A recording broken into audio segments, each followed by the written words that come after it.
menebar dakwah, meraih surga. Assalamualaikum warahmatullahi wabarakatuh. Alhamdulillahirabbil alamin wa bihi nasta'in ala umurid dunya waddin. Wassalatu wassalamu ala asyrafil anbiya'i wal mursalin nabiyina Muhammad wa ala alihi wa sahbihi ajma'in, amma ba'd.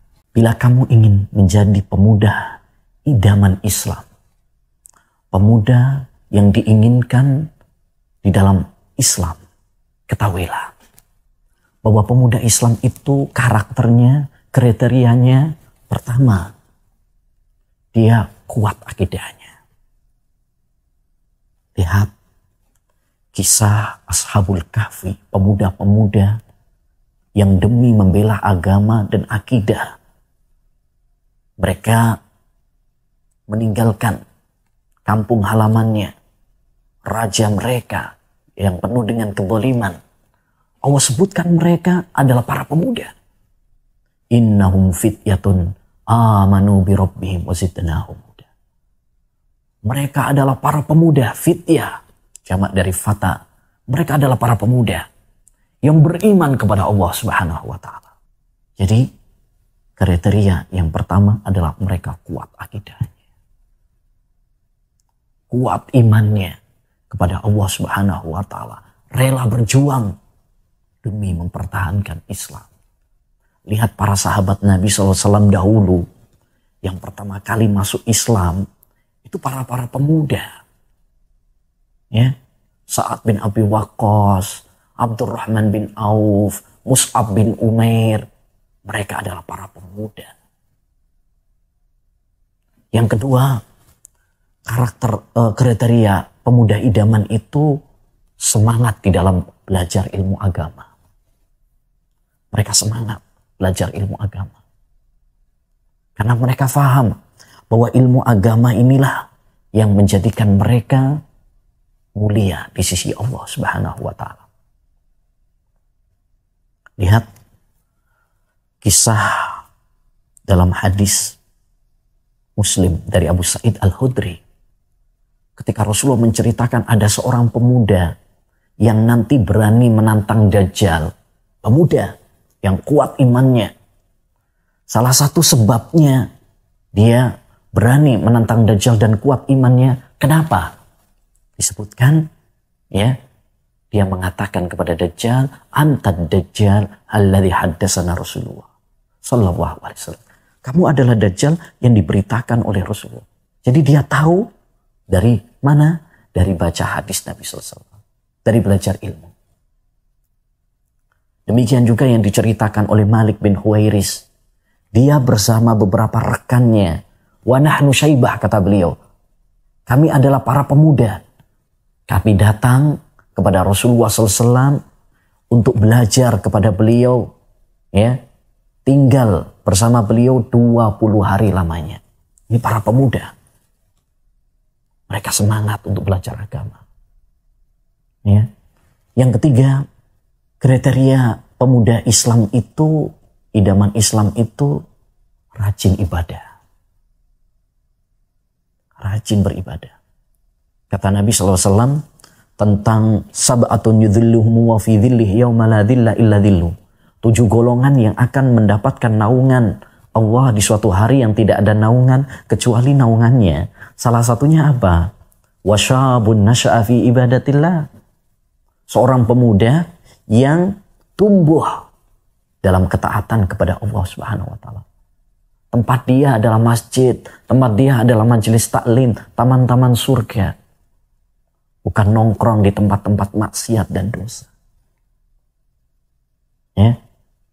Dan di antara kriteria pemuda Islam itu juga dia baik akhlaknya.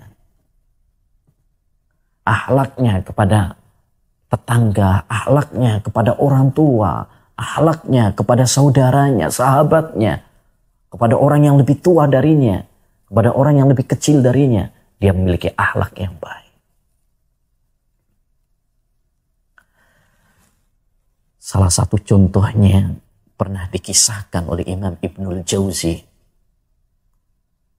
tentang Yahya Al-Barmaki dalam kitabnya Birrul Walidain. Disebutkan dia adalah seorang anak yang sangat berbakti kepada ayahnya. Sehingga suatu saat ketika dia dijebloskan ke penjara bersama ayahnya, dialah yang rela berkorban untuk ayahnya. Ya, dia ambil karena di penjara, jadi waktu itu musim dingin, dia harus menyediakan air untuk ayahnya dengan air yang hangat. Yang dia lakukan adalah dia berdiri membawa bejana air yang berisi air. Dia berdiri, dia tempelkan, dekatkan air tersebut dengan lampu supaya hangat. Sampai subuh dia berdiri. Ketika ketahuan sama polisi, lampunya diambil, apa yang dia lakukan? Dia dekap air tersebut, ya, supaya apa? Supaya hangat dan bisa dipakai oleh ayahnya. Mana para pemuda-pemuda sekarang, anak-anak sekarang, yang kuat akidahnya, yang rajin ibadahnya, yang baik akhlaknya, yang semangat dalam belajar ilmu agama. Saudaraku, banyak kita jumpai pada zaman kita sekarang ini anak-anak muda yang tidak sesuai dengan idaman Islam. Banyak problem para pemuda pada zaman kita sekarang ini. Maka saya akan memberikan beberapa sebab faktornya, berikut solusinya secara ringkas. Yang pertama, kenapa sekarang ini banyak problem pada anak muda? Sering tawuran, narkoba, pacaran, ya, bahkan kadang nyaris sampai kepada pembunuhan, pelecehan seksual dan sebagainya. Ya, itu dikarenakan pertama, lemahnya iman, lemahnya akidah. Karena ini sumber kerusakan. Kalau iman sudah lemah, akan menimbulkan kerusakan-kerusakan. Kalau hati ini sudah rusak, dia akan perintahkan mata, dia akan perintahkan farji, dia akan perintahkan tangan, kaki untuk melakukan kejahatan dan dosa. Oleh karenanya, perbaiki iman, perbaiki hatimu. Hendaknya kamu merasa diawasi oleh Allah Subhanahu wa Ta'ala.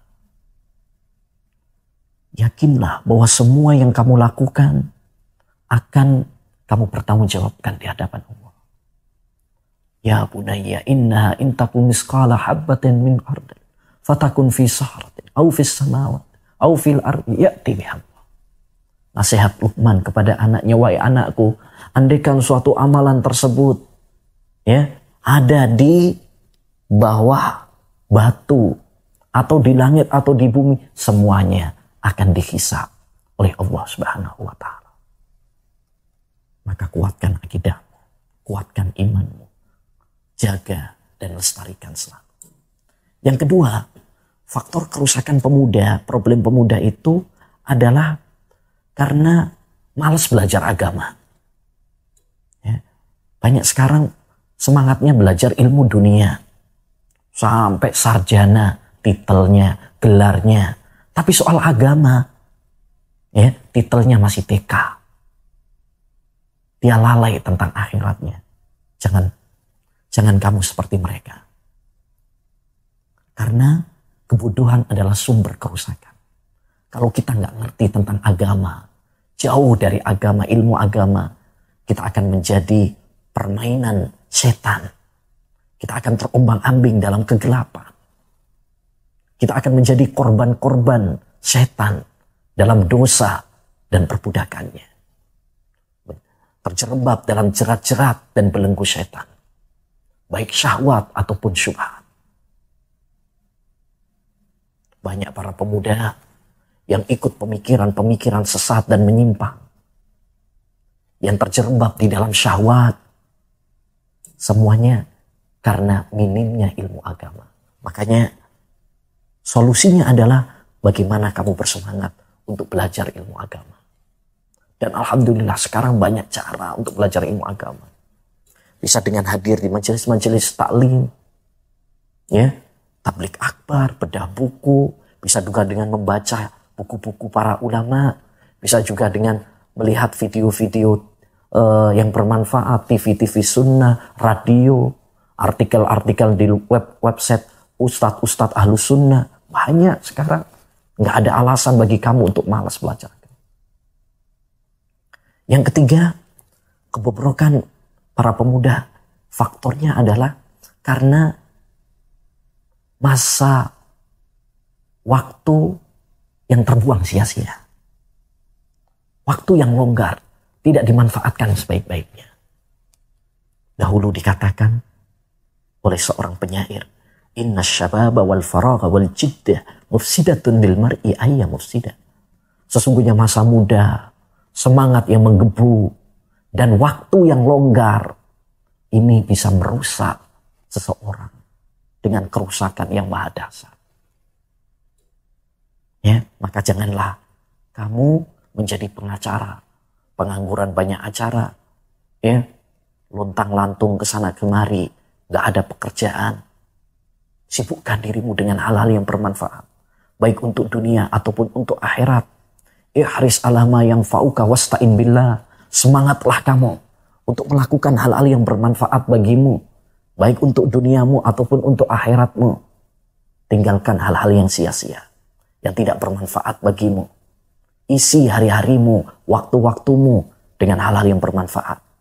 Sebab jika kita nggak mengisi hari-hari kita ini dengan hal-hal yang baik, taat, setan akan gampang membujuk kita dan memelesetkan kita. Kata Imam Syafi'i, an-nafsu ilam tushhila bi ta'atillah sagharat bi khairi. Jiwa ini kalau kita nggak sibukkan dengan ketaatan kepada Allah, kita akan tersibukkan dengan hal-hal yang negatif. Yang terakhir, faktor kerusakan pemuda itu adalah salah gaul, salah pergaulan. Karena teman, sahabat itu punya pengaruh yang sangat besar.